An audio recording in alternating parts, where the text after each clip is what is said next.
My name is Anthony Moreau. I'm the CEO of American Eagle Gold. American Eagle Gold has its flagship asset. We're now Golden Gate property. We're located on the southern part of the Cortez Trend, and we're adjacent to and attached to Nevada Gold Mines property.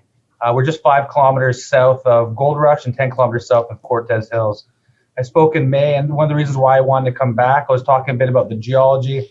I think the best person to speak to about that is the expert, not only in geology and gold in general, but specifically geology in this region. One of the reasons why I joined the company is because I knew Mark Bradley would as well. He's the VP of Exploration for American Eagle Gold. We are very lucky to have him as part of our company, and thanks for having him on that. Fantastic. Tony, lovely to see you again. Mark, lovely to meet you. Welcome back. Welcome back. Hey, well, look, this is more a catch-up session because we went through a kind of useful session last time out, Tony. We'll put a link to that. People can go there and get into business plan, strategies, team, and all of that. I wanted to talk to you because there's been an acquisition since we spoke. There has been an acquisition. We just purchased a property. It's called Garden Gate. It was a property that I've been looking at since I started at American Eagle Gold. It's a smart, creative acquisition, Matt, and it allows us to more than triple our land package. So not only are we now on trend with Cortez Trend, one of Barrick's properties, we're now on trend with Gold Rush. And the reason why we call it Golden Gate, it combines both the properties, Garden Gate and Golden Trend. It's also an homage to a lot of people from Alco being from the Bay Area. And finally, now we are a bridge across the Cortez Trend, one of the richest jurisdictions in the world to be looking for gold and mining it. Yeah, I saw that. I mean, crikey, you kind of literally just straddled both trends there. It was interesting. How much was that? That cost $50,000 to purchase. People always say that they kind of roll their eyes and they see how small the acquisition is. The value and the business model for us is different than the owners of the properties in Nevada. What they want is a company that has smart technical team. We have Mark Bradley. We have a great team also from the ore group, and a promise that we'll be able to put the money in the ground and actually make a discovery. The guys that own this property believe that there is an ore deposit there. They'd rather get less money up front than actually have money put in the ground. But their business model is they want to retain an NSR at the end. And that's really the end result, and that's the lottery ticket. Okay, so you own 100% of it, but they've got an NSR of what on it? So we have an option. We have at least the option to lease the property. So what we have is we have the option to buy it later on. So we do something called advanced royalty payment. So our first one was $50,000 up front. Then we make a $15,000 payment every 6 months, and we keep on doing that as long as we have the property. Promise to put a certain amount of money in the ground. In the end, we have an option when we make that discovery to purchase the land 100% upright. In the last part of the deal, you give 2 million shares, $2 million of cash, and the owner retains a portion of a royalty. And they can do whatever they want with that. They can retain it themselves, sell it to another company. We can buy it back. Are you looking to tie up other land parcels in the same area on the same basis? Yeah, our acquisition that we made when we originally put together the company for Golden Trend is almost a carbon copy of the exact same one we made with Garden Gate. And a lot of the deals are very similar. It's small upfront payments with an option to buy it when you make that discovery. But it allows us to use our cash to putting it into the ground to making that discovery. And it actually aligns everyone's goals in the end. We make a discovery, everyone makes money. Our shareholders, American Eagle Gold, Kip Tonkin, David Shadrick, the 2 individuals that own that property and has leased it out to us. Okay, brilliant. Well, look, we better go on to the guy who is going to either enable that or not, Mr. Mark Bradley, ex-Barrick and one of the guys who discovered Gold Rush. How are you?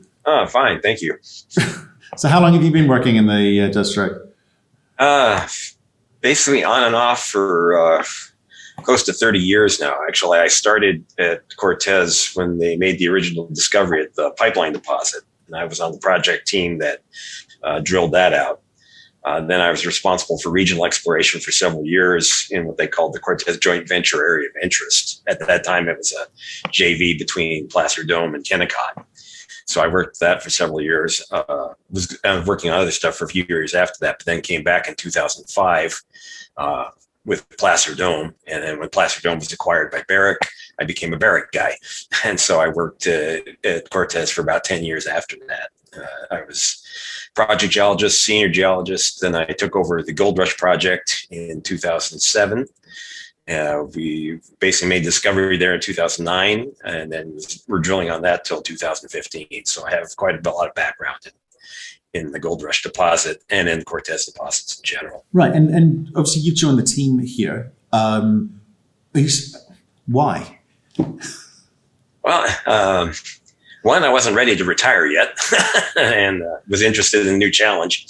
And two, the property intrigued me because both properties intrigued me because they're basically the last areas within the Cortez lower plate window, the main host area for giant Carlin deposits. They were the last properties that really hadn't been explored to a great degree. There are a few deep holes in there, but most of it, the area hasn't been touched. And there's almost no place else you can say that in the Cortez window. So it's definitely an interesting exploration challenge and an opportunity to find something brand new. Okay, so what exactly is, but again, for people who perhaps don't know as much about this, what is a Carlin type deposit? What does that look like? Yeah, it's basically a large disseminated gold deposit, almost always hosted in carbonate rocks, limestones, limey mudstones.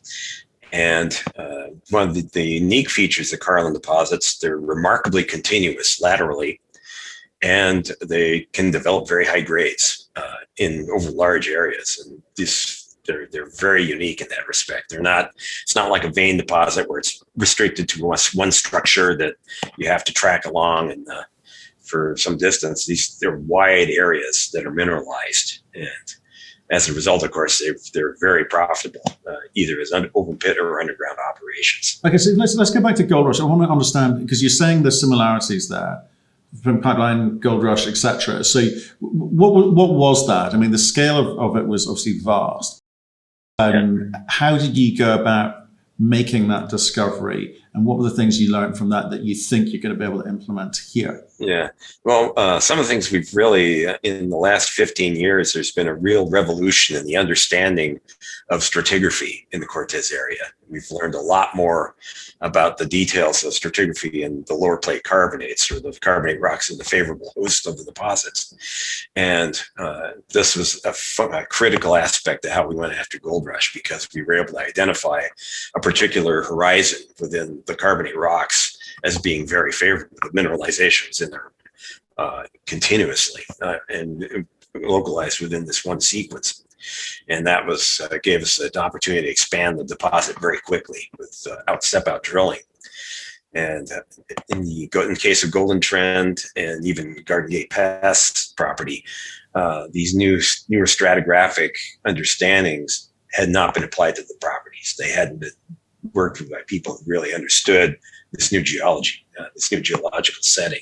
So it provides us with a major opportunity to go after these deposits with a new point of view, understanding much more about the stratigraphy than we did before. So give us a sense of, if you've got something similar, there's a process that you went through from 2017 to 2009 in terms of that to get to that discovery stage. So are you saying that there are mistakes made back then which we're going to be able to shortcut, the way, in terms of the way that we do it, or are we expecting you to be, take another couple of years to make a discovery if you can't make one at all? Yes. Well, in these deposits, it's unlikely you're going to have a miracle hole in the very first round.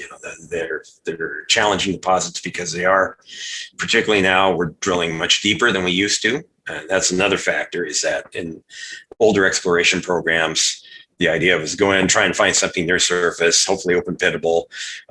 If you didn't hit it in 1,000 or 1,500 feet, forget it, walk off, find the next one.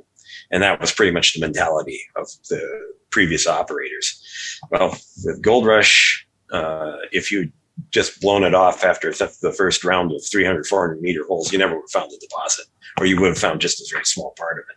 Most of the deposits around 400 to 500 meters deep. And now where they're drilling up north at the 4 Mile deposit, which of course has been getting a lot of press from Barrick, that deposit can be 1,000 meters deep or more. So we're looking much deeper than we used to, because we realized, hey, even if it's deep, the grades you get in these Carlin type systems are sufficiently high enough that sure, you can go after it. Maybe 1,000 meters deep, but if you're running 10 to 30 grams, you can do it. It's economically feasible. So this is a whole new approach idea from what was done 10, 15 years ago. We're much bolder about being willing to risk the deep holes. Of course, because of dealing with that kind of risk, we try and maximize our odds as much as possible. One, as I say, we understand the stratigraphy better, so we have a much better idea where we are in the section, and we know how to target as a result. Two, we're focused on trying to identify structure, because structure is critical in forming both the conduits and the traps for mineralization. So in this case, we're focusing on low angle features, thrust faults, and full associated folds, because the folds are ideal traps for mineralization, particularly in this district. So basically this means using a lot of indirect technologies. Geophysics, of course, is a big tool in trying to understand what's going on subsurface before we drill the first hole. So you think you're going to be, because you've got a better understanding because of what's going on in the past, you are more likely to be more successful with the holes that you do drill. Especially, this is important because if you're going to drill deeper, cost more. So you need to be really sure of what you're doing. So what was the work that you're going to do leading up into that in terms of identifying those target holes? Yes. We've got a couple of geophysical techniques that we're using right now. We've run controlled source audio magnetotelluric survey over the property, which is the $5 word for we're looking at conductivity of the rocks, because we found that upper plate, or the siliciclastic rocks, upper plate rocks, which are the cover, or volcanic rocks, gravels, they tend to be very conductive. Whereas the carbonate rocks, which are our main target, they're much more resistive. So you can look at the difference in conductivity subsurface and get an idea, hey, if there are big resistive bodies down there, that may represent where you have carbonate rocks relatively close to the surface. And that would be a likely place to go after. Okay. The other geophysical technique we're using, which we borrow from the oil and gas industry, actually, is 2D seismic, where basically you're just running a thumper truck or even explosives. You're sending shock waves through the ground, and you're looking at reflectance patterns, because different beds, different structures will give you reflectance, and that could define where you may have a fold structure or thrust structure coming in that you can kind of fix in and decide, hey, and particularly in combination with the resistive rocks. In the CSMT survey, you can say, hey, there's folding here. It looks like we have resistive rocks here. This could be a good place to try for a first round of drilling, to see if we can get into the carbonate rocks and the right structure. Right. So right now that's the program. I mean, have you got the money that you need to be able to do what you want to do? I'll let Tony bitch that. We're fully budgeted to be completely free to finish our entire program. Includes the field work, and it also includes the drilling leading us up into the end of 2021. We always plan a budget that lasts us at least 1 year of working capital, and then we make a plan accordingly. But as right now, we can fully commit in finishing up our drill program this year, which will be 3 to 4 holes of total between 12 and 14,000 feet. Just to kind of add to what Mark said, is previous owners that had this property, they were looking for oxides close to surface. So what they're doing is essentially shallow holes. I've given this terminology before. It's like having a boat and just putting you put a net in the water hoping you hit some fish, but little do you know there's giant marlins underneath. You got to put a line into the water. What we're doing with our lower rock drill programs, we're putting lines in the water. We want to catch big marlins. You asked me this before, Matt. You said it's relatively underexplored. What's the value proposition to investors? Well, I'll tell you one thing.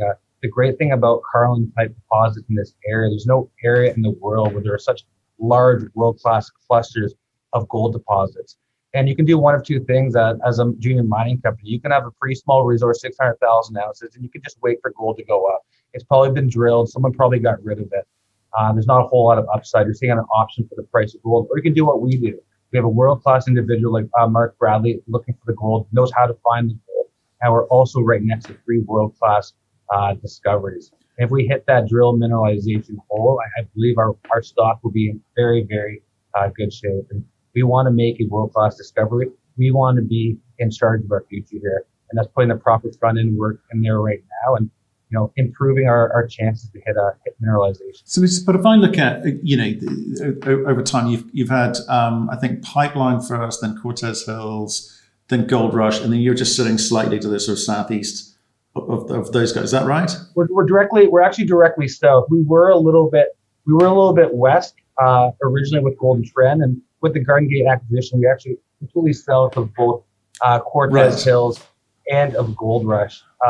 And the beauty of this is gold's really only been up past the $1,000 level for the last 10 years. So a lot of these underground deposits, it did make sense to drill there. It's such a rich area that everywhere, Barrick and companies that have producing mines drill there in terms of brownfield, they come up with gold.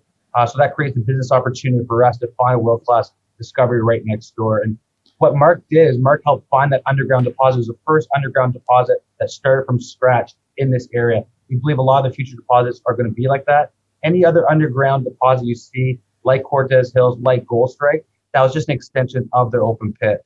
We only have 10 knowledge here of how to actually find underground deposit from scratch. Luckily, on our team, we have the world expert. We have the guy that made that previous discovery. No, I do appreciate, and I've appreciated speaking with Mark, but why hasn't Barrick gone and picked up all of this or optioned this land package? I can probably address that since I was a Barrick employee. And I'm sure everybody's aware, major mining companies tend to be risk averse. They try to minimize the amount of risk they take. And greenfields exploration is high risk. Everybody knows that. Yeah, and it's and particularly when you look at the land package that Barrick already owns, as a result, of course, their original position plus what they picked up from Placer Dome. They had no reason to go out and do a bunch of. They do greenfields every now and then, but for the most part, you already have a huge land package. You have large mines on it. You've got obvious places you can step out from those mines and drill ounces. So why would you gamble? Why take the risk and go out and do greenfields? That's the model for them is they much prefer to have a junior company go out, accept all that front end risk, greenfields risk, make a discovery, and then do a deal with them. I mean, for them, that's a much more practical business model. Okay, I'll buy that. What does this company need to look like for Barrick to want to have a conversation with about this project? Probably one for you, Mark. I think you're I think obviously a discovery hole is a good start. If you get a hole with good mineralization, they're willing to probably start talking right at that point. They probably would like to have another round of drilling done just to see if it looks like it could be a big system. You get some step out drilling, you hit some more holes, then they start getting really interested, and particularly. They're always looking for more. They're always looking for more reserve feed. They're always looking for more resources. And once you've gotten that initial risk done, then they start perking their ears up. But you just remind us this size because it's a massive operation. Is it nearly 500,000 ounces a year type operation up there? Is it? Cortez has been averaging 1 million ounces a year for some time now. Right. Yeah, it's probably dropped down a bit because Cortez Hills open pit shut down. And Gold Rush is just starting to get into production. So there would probably be a little fewer ounces than that. But once Gold Rush and Cortez Hills Lower Zone are both in full production, they'll probably be close to 1 million ounces again. So, wow. Okay. I'll just add in there. So last year they produced 795,000 ounces, the Cortez JV complex. And with Gold Rush coming on, it's taken off from some of the less production again from Cortez. But with 4 Mile coming on, and they're hopefully going to be coming up with Robertson also nearby, you're looking at 1.4 million ounces a year that we start producing, within 5 years. So it's a world-class area.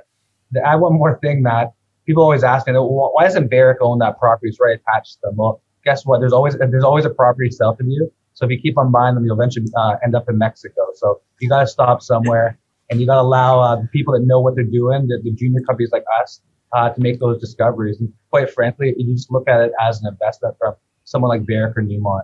That area is so rich. Everywhere they drill turns to gold, literally. So if they're better off to do brownfield step outs, so they know they're going to have gold mineralization, and let us do our thing. And how we get rewarded, our 10 million stock, heck, that's potential to go to 500 million, $1 billion. That's our value add. We have the right people, and we have the right plan.